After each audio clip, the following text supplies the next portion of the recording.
Situmie hiyo kinga hewa, yani kwamba kwa sababu mimi ni mchambuzi nina uhuru sijui wa maoni. Hata sheria yenyewe inayotoa uhuru wa maoni, ile ibara ya 18 ya katiba yetu ya Jamhuri ya Muungano wa Tanzania inaanza na neno ya bila ya kuathiri sheria nyinginezo, kila mtu anao uhuru wa maoni. Kwa uhuru wako wa maoni unapoutoa haupaswi kuathiri sheria nyinginezo, ikiwemo hizi kutoa kauli za tuhuma, kashfa na vitu vingine. Kwa sababu unapotoa kauli ya tuhuma, bwana Sosi, tunasema kwenye sheria ni rahisi sana mtu kutuhumu, lakini ni ngumu sana huyu mtu kuthibitisha hiyo tuhuma. Halafu tatu, ni ngumu sana kwa aliyetuhumiwa kujinasua kutoka kwenye ile tuhuma.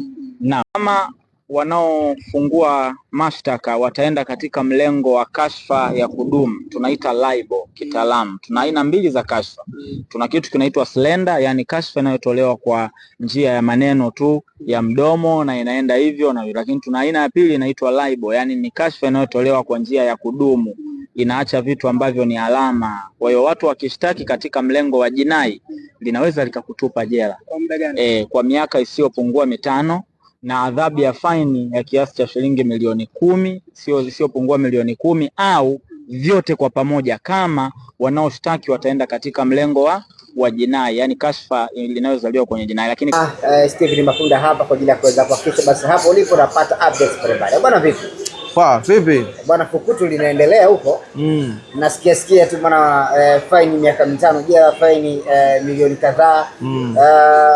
Yanga Afrika bado wanaendelea kusimamia misimamo yao. Lakini huku na huku pia Wilson Huruma naye pia anaendelea kusimamia msimamo wake. Lakini bila kusahau kwa siku ya nyuma hapa EFM umetoka hadharani kwa kuomba radhi kati ya zile siku 3 ambazo Yanga wamesema waombe radhi mfululizo. Tuanzie hapo kwanza. EFM hapo sahihi kwa kuomba radhi, lakini pia Wilson Huruma ambaye yeye ndio mtuhumiwa hajaomba radhi mpaka hivi sasa. Ukiangalia kwa upande wa chombo kama chombo kuomba radhi, wao wako sahihi. Kwa sababu gani? Kwa sababu wao ndio wamekuwa kisababishi cha kuweza kufika taarifa kwa umma. Yaani wao ndio wamekuwa announcer ambao imeweza kufika kiurahisi kwa public. Kwa hiyo wao kama wao kupitia chombo chao wana huo uhalali wa kwenda kuomba radhi kwamba kwa kile ambacho tuliweza kukipa airtime kilikuwa kina virus ndani yake. Kwa hiyo tunaweza tukaja tukaomba radhi kwamba sisi wenyewe pia tuliweza kutindikiwa na kupitiwa, tunaomba muweze kutusamehe katika hiki ambacho kimeweza kutokea. Nimemwona ndugu yangu Abisai Steven ambaye mimi kama mwanangu, kwa sababu jina la babake ndio jina langu mimi. Amesema kabisa kwamba yeye kutokana na kiongozi wa idara ya michezo lakini pia ni msaidizi wa mkurugenzi wa EFM ameweza kuona kabisa kuna mistake fulani ambayo iliweza kufanyika, kwa sababu tayari imehusisha taasisi moja na taasisi nyingine. Kwa hiyo kitaasisi wamefanya kitu ambacho kiko sawa. Kwa hiyo tunajaribu kuangalia kwa upande wa pili kwamba Young African baada ya kuisikia taasisi imeweza kutoka na kuzungumza na kuweza kuomba radhi, nini ambacho wao wanakwenda kupata katika hatua ya pili, kwa maana ya kwamba walikuwa wanataraji labda kuona kauli kutoka kwa mtenda kosa mwenyewe moja kwa moja Wilson Huruma. Kwa hiyo ina maana kwa staili hii sasa kisheria ina maana kwamba EFM inakwenda kujiondoa katika hilo eneo kama Yanga wataridhia msamaha ambao umeombwa na EFM, wanakwenda kujiondoa. Kwa hiyo hapo kuanzia hapo sasa itabaki kesi baina ya Huruma na Young African kama Yanga wanaweza kuridhia msamaha ambao umeombwa na EFM. Kwa hiyo katika hilo nafikiri lipo clear kabisa. Na kwa upande wa Wilson Huruma sijaelewa kwamba yeye sasa ameplani nini katika hicho ambacho kinaendelea, kwa sababu ndani ya siku 3 ukiangalia paka hivi sasa tushaanza kuzimega na zishaanza kupungua, almost yamebakia masaa kadhaa kuweza kutimiza zile siku 3 ambayo walikuwa wamezitoa Young African. Kwa hiyo katika yote ni kitendo cha kusubiri tuone kwamba nini ambacho kitaendelea kujiri, lakini kwa upande wa EFM wao wako safe side, kwa maana kwamba wameweza kulitambua kosa ambalo lilifanyika na kuweza kuomba radhi. Na nafikiri hili Young African wameamua kutenda kwa utofauti. Kwa sababu gani kutenda kwa utofauti? Kwa sababu mwanzoni huko yalikuwa yanatokea kama haya, mengi yalikuwa yanazungumzwa. Kuna kipindi Asukile alitokeza kabisa mbele ya media kubwa ya Azam, aliweza kuzungumza live kabisa, na kama unakumbuka mtangazaji alijaribu kuweza kumcrash na kuweza kwenda katika mada nyingine, lakini Asukile alikuwa ameshikilia hivyo, na Young African walitoka na kwenda kumshukia Asukile aweze kutoa ushahidi. Asukile aliomba radhi baada ya kuomba radhi Yanga walimuelewa na waliweza kumsamehe. Kwa hiyo inawezekana katika hiki ambacho wamekifanya EFM kwa kuomba radhi, yawezekana kabisa pia Young African wakaweza kuelewa yakapita kama iliyopita ya Benjamin Asukiri. Lakini sasa ukija kwa upande wa Wilson Uruma, ameendelea kushupaza shingo yake, na tunaosoma Biblia tunasema aonywae mara nyingi na akaishupaza shingo yake itavunjika ghafla na hatopata dawa. Vipi kama ana ushahidi anao? Kwa sababu huoni pia upande wa Yanga wajifikiria hilo kwamba endapo Wilson Uruma ushahidi anao, tuone kwamba Yanga pia anaingia pabaya. Sasa katika hilo ndio ambao tukienda huko mbele ya safari ndio mbivu na mbichi zitafahamika. Na kama Young Africa wenyewe wanajua kwamba, kwa sababu ujue mtu ukiwa umetenda kosa unajijua. Yaani sasa kama mimi na Beni, mimi na wewe tukiwa tumekaa chumba kimoja, sawa, kati yetu mmoja akapumua, umeelewa vizuri, ikawa natoa harufu mbaya kati yetu. Unajua kwenye reality aliyepumua anajijua ni nani ambaye amepumua, lakini atajikausha. Ila yeye anajua kabisa, wanaanza kubishana, wewe umepumua, sijapumua. Lakini yule aliyepumua mwenyewe anajijua kwa bwana, mimi ndo nimefaje, nimepumua. Kwa hiyo ina maana katika hizi mbilinge mbili kati ya Young African na Wilson Uruma, mmoja wapo anajua kwamba bwana, katika hiki mimi nahusika ama sihusiki. Na Yanga ndiye ambaye yeye alienda kuamua kulipeleka shauri hili katika mamlaka za mbele zaidi, na sio mamlaka za kimpira, mamlaka za nchi, mamlaka za kisheria, ili ziweze kung'amua kwamba which is which. Kwa hiyo mimi ninachokiona ni kwamba tumefika pazuri, kwa sababu mimi pia ni aina ya mchambuzi ambaye nachukizwa sana na vitendo vya namna hiyo, kwenda kufanya personal attacking au blind attacking. Hicho kitu ambacho kwangu mimi kinanichukiza zaidi, kwa sababu kama tumeamua kuzungumzia mpira, tuzungumzie mpira. Kama tumeamua kuzungumzia mazingira ya mpira, tuzungumzie mazingira ya mpira. Lakini tunapotoka kwenda kumharibia mtu asiendelee kusonga mbele zaidi, hiyo inakuwa ni hatari sana. Mwanasheria tumemsikia hapo kwamba endapo Wilson Uruma hatafanya hivyo kifungo chake ni miaka 5. Unaona mpira wetu sasa siasa zinaanza kuingilia? Hapana. Yaani unajua kuna watu wanachanganya hizi terminology mbili kwamba serikali haingilii mpira, yaani serikali na mpira vitu vili tofauti, wanachanganya hizi terminology. Maana yake halisi ni kwamba serikali haingilii katika masuala yote ya kiuendeshaji wa mpira. Yaani serikali hiyo haihusiki kwamba Yanga wamegoma kucheza, kwa hiyo wamegoma kucheza, mpelekeni Central, chukua kocha kamfunge. Kwa sababu gani? Amekataza wachezaji wasiingie uwanjani. Sasa hiyo serikali hapo haingii. Bwana, Yanga wamegoma kuleta timu, hapo serikali haingii, mahakama haingii, polisi haingii. Tupo pale kwenye pitch pale, tunacheza mpira. Umeelewa vizuri? Ndio maana kuna wale wanaitwa steward ambao wapo uwanjani, wale ambao ni askari wa kimichezo ambao wako pale uwanjani. Ikitokea mchezaji amepewa red card, sawa, amekataa kutoka, amegoma kutoka, mwamuzi anamwambia toka nje, amegoma kutoka, wanaruhusiwa kwenda kumtoa pale ni steward, na sio combat za jeshi wala za polisi, wala sio mamlaka ya jamhuri kwenda kumtoa mchezaji kwamba wewe umegoma, kwa polisi tunatumia nguvu kukutoa nje. Kisheria ya mpira hiyo haipo. Sasa mazingira kama haya ndio serikali haiwezi kufanya, haiwezi kuingia. Lakini kama ikitokea kwenye pitch pale, imetokea mchezaji anaambiwa toka nje, yeye anakataa kutoka, anarusha ngumi, mapambano yanatokea, mchezaji wa pili anakuja anapigana nani, steward wanaingia, wanazidiwa nguvu. Hapo sasa mashabiki nao wanavamia uwanja. Hapo sasa tumeshatoka kwenye mpira, tumeingia katika maisha ambayo yanaenda kuhatarisha maisha ya mtu mwingine. Ndipo jeshi la polisi tolali linaingia kwenda kutuliza ghasia na kuweza kuweka mambo yawe sawa sawa. Hapo lazima jeshi litaingia. Kwa unapoingia katika kitu ambacho kinamuhusu haki ya mtu ya moja kwa moja, aidha ya kuishi, aidha ya kupata riziki au ya kupata haki yake yoyote ile, inapokuwa inapokwa, basi hapo serikali inafaje? Inaingilia kati. Sasa hapo ukiangalia Young African wanacholalamika wao ni kwamba brand yao inachafuliwa. Ikiwa inachafuliwa, haienei tu hapa Tanzania, hii inaenea worldwide, kwa sababu sasa hivi sisi ligi yetu ni ligi namba 6 kwa ubora. Inapozungumzwa ligi namba 6, zitachaguliwa timu 6 bora kutoka ndani ya Tanzania. Zikiitwa timu 6 bora kutoka Tanzania, Young African yupo, Simba yupo, Azam yupo, Singida yupo, Namungo yupo, umeelewa vizuri, Mtibwa Sukari yupo, kwa sababu hao wote wameshaonekana katika michuano mbalimbali ya CAF. Umeelewa vizuri? Lakini pia Taifa Stars yenyewe ipo, imekwenda AFCON karibu zaidi ya mara 3. Umeelewa vizuri? Kwa hiyo ina maana kwamba tayari Tanzania imeingia kwenye taswira ya soka la Afrika na katika ramani ya dunia, kwa sababu sasa hivi Taifa Stars inacheza hadi FIFA series. Kwa hiyo tafsiri yake ni kwamba hata kule FIFA ukienda details zake za Taifa Stars, mbali ya kwamba tu kwenye ramani inasomeka Tanzania inapatikana Afrika Mashariki, lakini pia katika ramani za soka pia ipo. Umeelewa vizuri? Kwa hiyo ina maana hizi rumors ambazo zinaendelea kwamba yule bingwa wa kihistoria wa Tanzania ambaye ni Young African anachukua ubingwa kwa kununua matokeo, watu watajiuliza hivi nchi inaendeshaje, yani mamlaka ya mpira inaendeshaje mpira? Na kama inaendesha mpira kwa njia za rushwa, ina maana hakuna mamlaka za serikali ambazo zinaweza zikazuia vitendo vya rushwa, kwa sababu kupanga matokeo kwa mujibu wa FIFA ni kosa kubwa, na kosa lake hilo hukumu yake ni kupokonywa alama. Umeelewa vizuri? Na kama ni ubingwa unapokonywa ubingwa, umeelewa vizuri, alafu unashushwa daraja. Tukio hilo alishakufanyiwa Juventus ya pale nchini Italy. Kwa hiyo ina maana kwamba hii ni shutuma moja nzito sana kwa timu kama Young Africa kuonekana kwamba inapanga matokeo. Ni shutuma nzito sana kuonekana kwamba inatoa fedha ili kuweza kupata matokeo, inatoa rushwa. Kwa hiyo ina maana hapo TAKUKURU anaingia. Lakini kwenye upangaji wa matokeo, maana yake kwamba hapo kififa, kikanuni za FIFA ni kosa kubwa, na hukumu yake ni kupokwa alama na kushushwa daraja. Na unaweza ukashushwa daraja hata madaraja mawili, ukashushwa chini zaidi, kwa sababu hiyo inakuwa inaathiri mpango wa maisha ya mpira. Kwa hiyo ina maana kwa staili hii Yanga ambao hiyo kuifanya, wanachokifanya ni nini sasa? Wanatuelekeza sisi wachambuzi kwamba sawa, sisi tunauzungumzia mpira. Tunapozungumzia mpira, tuzungumzie mpira katika tactics zake, tuzungumzie mpira katika uhalisia wake. Na kama tunaingia katika politics football, tukiingia kwenye politics football, tuzungumze kwa vitu ambavyo tuna evidence, tusizungumze vitu ambavyo hatuna evidence zao. Kwa mfano unavyozungumzia labda soccer management, si ndio? Labda kiongozi wa Simba amefanya 1 2 3 kwa mujibu wa 1 2 3.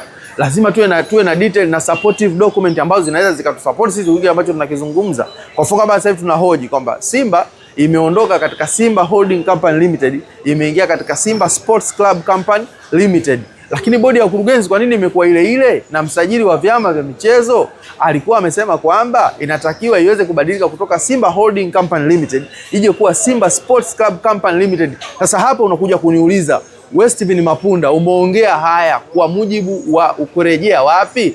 Na rejea kwenye mkutano wa waandishi wa habari na msajili wa vyama vya michezo aliyokuwa amepitisha ile katiba ya Simba na kusema kwamba katiba hii ni bora kuliko katiba zote, na akawa ameeleza baadhi ya vifungu vya katiba vinavyoeleza, na wakamuuliza swali waandishi wa habari kwamba bwana, mwenyekiti wa bodi ya ukurugenzi wa Simba anatoka kwa wanachama au anatoka kwa ukurugenzi? Jibu lililotoka ni kwamba kwa mujibu wa katiba ya Simba, angalia, kwa mujibu wa katiba ya Simba wao wanaweza wakachagua akatoka mwenyekiti kutoka kwa wanachama au akatoka kwa bodi ya ukurugenzi. Kwa ni maamuzi yao, wana uwanda wao kuweza kufanya. Je, kwa mujibu wa katiba ya Simba anaruhusiwa mwekezaji kuwa mmoja au zaidi ya mmoja? Jibu linatoka kwa mujibu wa katiba hii ya Simba mwekezaji anaweza kuwa mmoja au zaidi ya mmoja, hata 10, kwa mujibu wa Simba wenyewe atakavyokuwa anaamua. Kwa hapa nimeingia kwenye football, politics football, umeelewa vizuri, ambao hii siasa ya mpira nimezungumzwa kwa fakti ambazo mimi mwenyewe nina ushahidi nao, na hata dunia yenyewe inajua kabisa kwamba hii kitu kilizungumzwa. Umeelewa vizuri? Lakini mimi ninapokuja hapo nakuja kusema kitu ambacho hakipo, nasema kwamba Yanga wananunua mechi. Okay, wananunua mechi kwa ushahidi upi? Ushahidi wako ni upi? Na kama ushahidi wako upo, balance, si umeenda kwenye chombo cha habari, balance.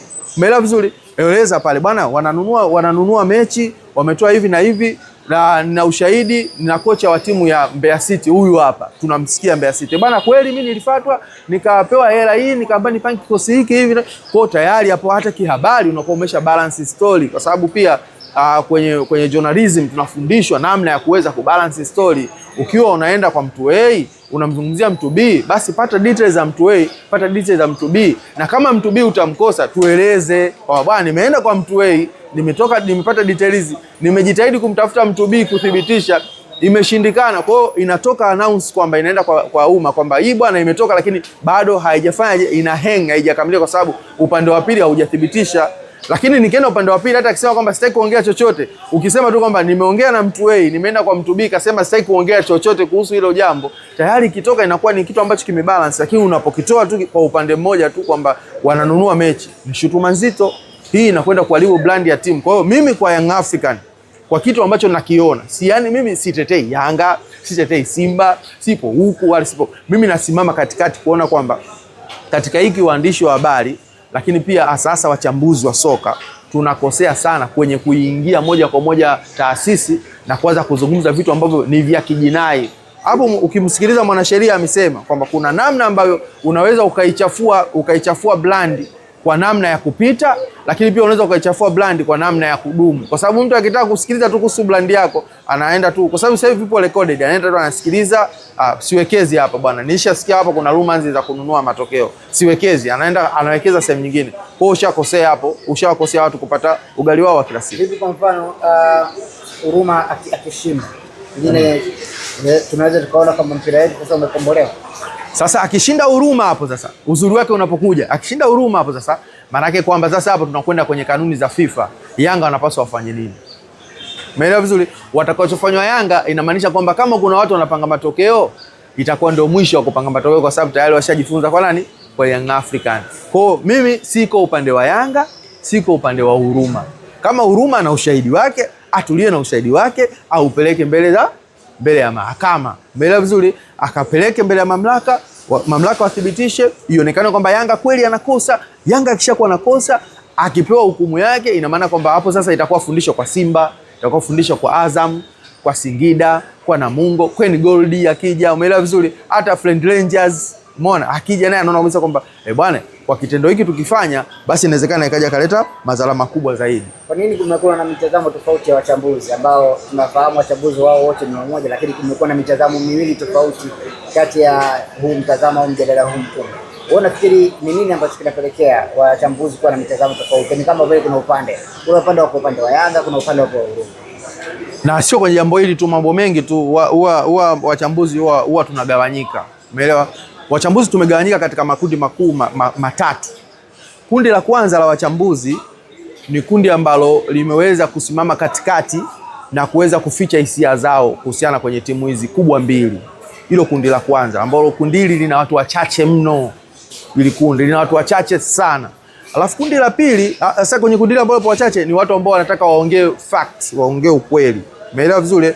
Na kama itafika kipindi, ipo siku nitawataja mchambuzi fulani bwana, yeye anaongeaga facts, anaongea ukweli, amesimama. Umeelewa vizuri? Mchambuzi fulani bwana, yeye kwenye jambo hili huwa anaumauma sana maneno. Kundi la pili la wachambuzi, umeelewa? Kundi la pili la wachambuzi hili bwana limeamua kuegemea upande fulani, kwamba kwa chochote utakachompelekea kuhusiana na timu fulani, yeye ataegemea kwenye negative tu, hawezi kuzungumza positive ya upande wa pili. Hilo kundi la ngapi? Kundi la pili. Kundi la tatu ni kundi ambalo wapo kwenye upande, wanaonekana kabisa upande wao ni upande fulani, lakini wako tayari pia kuzungumza ukweli juu ya upande wa pili. Hili ni kundi la tatu.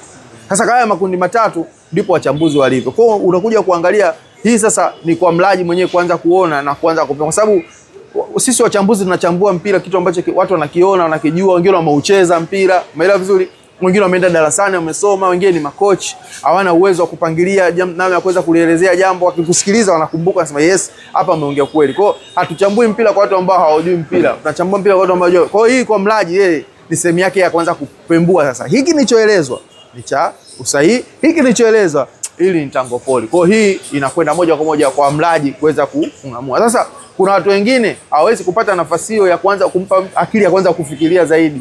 Utakachokiongea yeye ndo anakibeba. Kwa hiyo sasa ili kuepuka hayo mambo, inatakiwa usimame kwenye weredi. Na ambapo ukiangalia kwa wachambuzi wengi wanatoka kwenye weredi, wanaingia kwenye ushabiki na mapenzi. Turejea sakata lile la tunacheza hatuchezi. Umeelewa?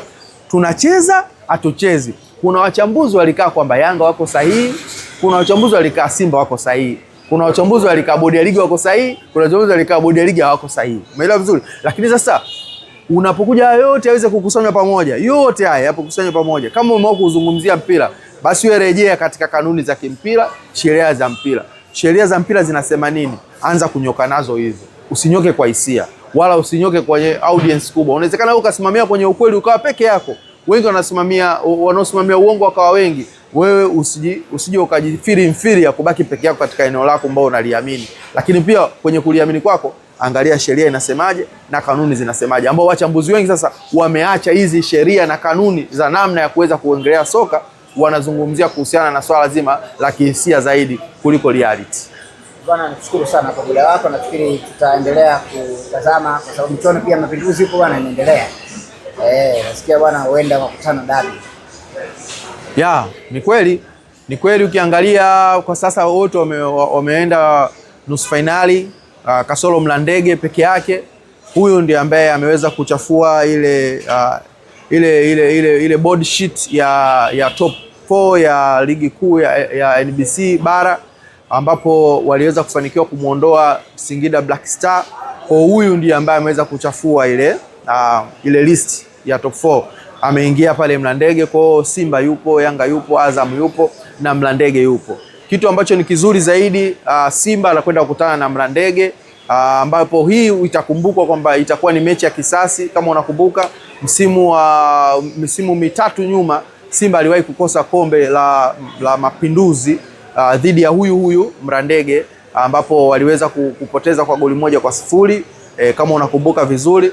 Lakini pia hii itakuwa ni mechi ya kwenda kulipiza kisasi, kwa maana kwamba msije mkatukosea sisi tuweze kufika finali. Lakini pia Mlandege naye itakuwa ni mechi yake yeye pia kwanza kuonyesha kwamba Simba, niliwahi kukufunga mara ya mwisho tulipokutana, mimi nitakupa game nzuri zaidi niweze kusonga kwenda mbele, kwa sababu Mlandege ndio timu pekee ambayo inawakilisha ardhi ya visiwani. Kwa hiyo yeye anakuwa kama mkombozi wa timu zote za visiwani. Kwa hiyo naamini kwamba atapambana ili kuweza kuhakikisha kwamba fainali inashiriki timu moja kutoka Tanzania visiwani, ambapo pia kwa upande wa Tanzania bara obviously 100% lazima tuna timu moja itapatikana ya kwenda kucheza fainali ya kombe la Muungano. Lakini kwa upande wa Zanzibar kuna probability ndogo ya kuweza kushiriki, kwa sababu ukiangalia katika timu 4 ambazo zinashiriki, timu moja pekee ndio inatoka wapi? Inatoka visiwani, ambapo ukija kuangalia kwenye percentage Tanzania bara wao wana asilimia 75 za kwenda kucheza fainali, wakati huo Zanzibar wana asilimia 25 za kwenda kucheza fainali.